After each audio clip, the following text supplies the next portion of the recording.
Assalamualaikum warahmatullahi wabarakatuh. Perkenalkan, nama saya Sabrina Nurul Fajriya dengan NIM 202401000179 kelas SD 24C. Assalamualaikum warahmatullahi wabarakatuh. Salam sejahtera bagi kita semua. Puji syukur kehadirat Allah Subhanahu wa Ta'ala, karena atas rahmatnya kita dapat berkumpul dalam kesempatan kali ini. Perkenalkan, saya Sabrina Nurul Fajriya dari program studi pendidikan guru sekolah dasar Universitas Nusa Putra. Pada kesempatan ini saya akan mempresentasikan materi yang berjudul aksesibilitas fisik dan non-fisik dalam setting pendidikan inklusif.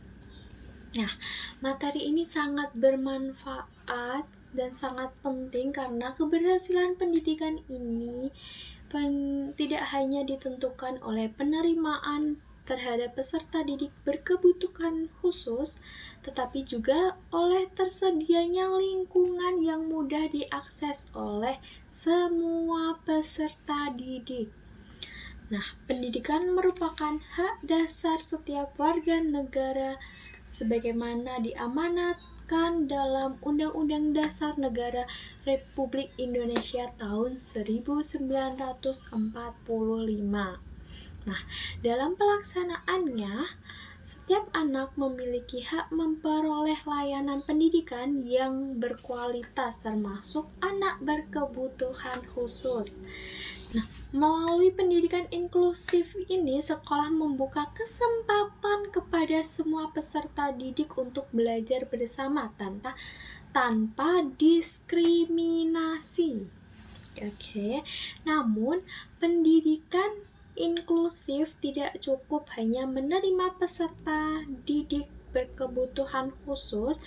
Sekolah juga harus memastikan bahwa lingkungan belajar benar-benar dapat diakses oleh semua peserta didik melalui aksesibilitas fisik maupun non-fisik. Pendidikan inklusif merupakan sistem pendidikan yang memberikan kesempatan kepada semua peserta didik untuk memperoleh pendidikan secara bersama-sama tanpa membedakan kondisi fisik, intelektual, sosial, maupun emosional. Nah, dalam pendidikan inklusif, setiap peserta didik dihargai sebagai individu yang memiliki karakteristik dan kemampuan yang berbeda. Tujuan utama pendidikan inklusif adalah memberikan kesempatan belajar yang sama, mengembangkan potensi seluruh peserta didik, serta menciptakan lingkungan pendidikan yang menghargai keberagaman. Aksesibilitas berarti adanya kemudahan bagi setiap individu dalam mengakses aksesibilitas maupun layanan yang tersedia. Dalam lingkungan sekolah, aksesibilitas tidak hanya berkaitan dengan bangunan sekolah, tetapi juga mencakup metode pembelajaran, komunikasi, sikap guru, kebijakan sekolah, hingga sistem evaluasi pembelajaran. Dengan adanya aksesibilitas, seluruh peserta didik memperoleh kesempatan yang sama untuk belajar dan berkembang sesuai potensinya. Misalnya, peserta didik menggunakan kursi roda memerlukan jalan landai atau ramp agar dapat memasuki ruang kelas secara mandiri. Selanjutnya, sementara peserta didik tunanetra memerlukan jalur pemandu atau wheeling block agar dapat berjalan dengan aman menuju ruang kelas. Seluruh fasilitas tersebut menunjukkan bahwa sekolah benar-benar siap menjadi sekolah inklusif. Aksesibilitas memberikan manfaat yang sangat besar.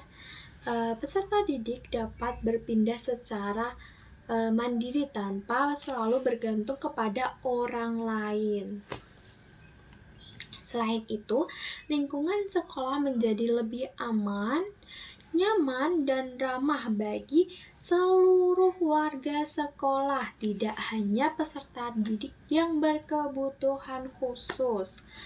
Nah, selain fasilitas fisik, sekolah juga harus memperhatikan aksesibilitas non-fisik. Hal ini berkaitan dengan bagaimana guru mengajar, bagaimana teman-teman menerima keberagaman, serta bagaimana sekolah menyusun kebijakan yang ramah terhadap semua peserta didik. Lingkungan sosial yang positif sangat menentukan keberhasilan pendidikan inklusif ini. Nah, guru perlu menerapkan strategi pembelajaran yang fleksibel, misalnya memberikan tambahan waktu kepada peserta didik yang memerlukan menggunakan gambar atau video untuk membantu pemahaman serta memberikan tugas sesuai kemampuannya masing-masing. Dengan demikian, seluruh peserta didik memiliki kesempatan yang sama untuk berhasil. Guru merupakan kunci utama keberhasilan pendidikan inklusif ini. Guru harus mampu menciptakan suasana belajar yang nyaman, menghargai setiap perbedaan, serta memberikan pelayanan sesuai kebutuhan peserta didik. Nah, kerjasama dengan orang tua dan guru pendamping khusus juga sangat diperlukan agar perkembangan peserta didik dapat dipantau secara optimal. Nah, walaupun pendidikan inklusif ini telah berkembang, masih terdapat berbagai tantangan.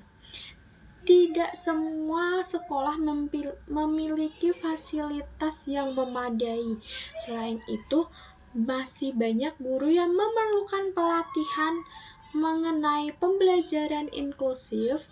Kesadaran masyarakat terhadap pentingnya menghargai keberagaman juga masih perlu ditingkatkan lagi.